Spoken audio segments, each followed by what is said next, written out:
Hi, welcome back to Stories at Work, a series where I've been telling you stories to help you build your story bank. Let's start today's story. Today's story is about one of my favorite bands, U2.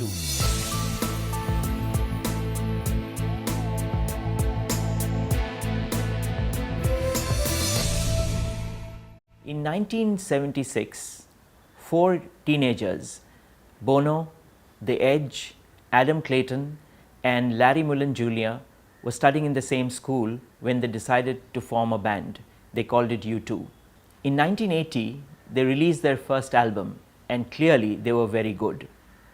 Now, one of the band members, Adam Clayton, the bass guitarist, suffered from mild depression during his teenage years.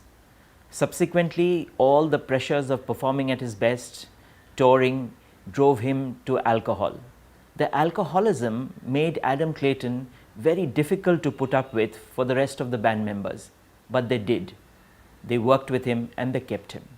Fast forward to 1987, U2 is now touring the US with their fifth album, The Joshua Tree.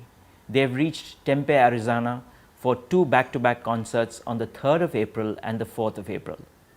Now, one of their very popular songs from the previous album, Unforgettable Fire, was Pride. The third verse of Pride was about the assassination of Martin Luther King. Now, as they were practicing and getting ready for the two concerts, Bono received a death threat.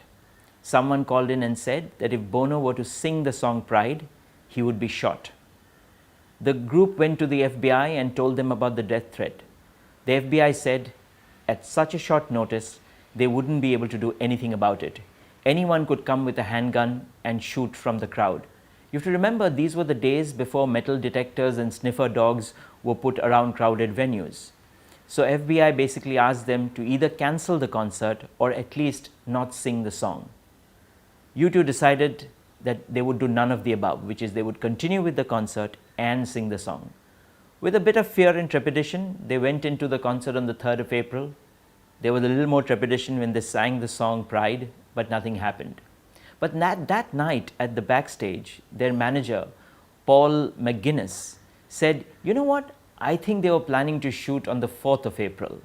Now, 4th of April is the anniversary of the assassination of Martin Luther King. This freaked out Bono, but he still decided to go ahead with the concert. The next day, on the 4th of April, they did the concert. Towards the end of the concert, Bono decided to sing the song Pride. He was really scared.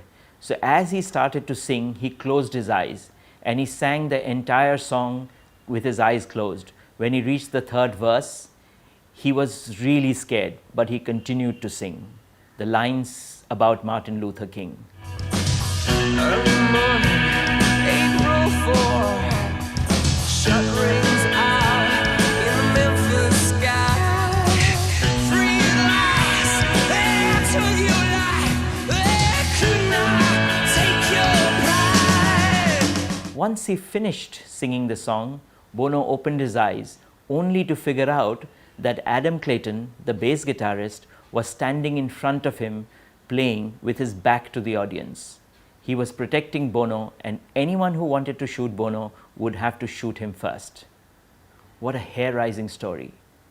Would your team, colleagues or friend stand up for you? No, not about taking a bullet. You don't take a bullet in business. But would they stand up for you and have your back? Well, if you have taken care of them when they were down and out and not just when they were successful, they will. Where in business can you use this story? You can use this story when you're passing a leadership message, when you're telling leaders that if they have to have hard followers, die-hard followers, then they would need to take care of them not only when they were successful, but even when they were down and out. And that's how leaders are made. I hope you liked that story. Do subscribe to our YouTube channel so that you don't miss any of these episodes. And thanks for watching.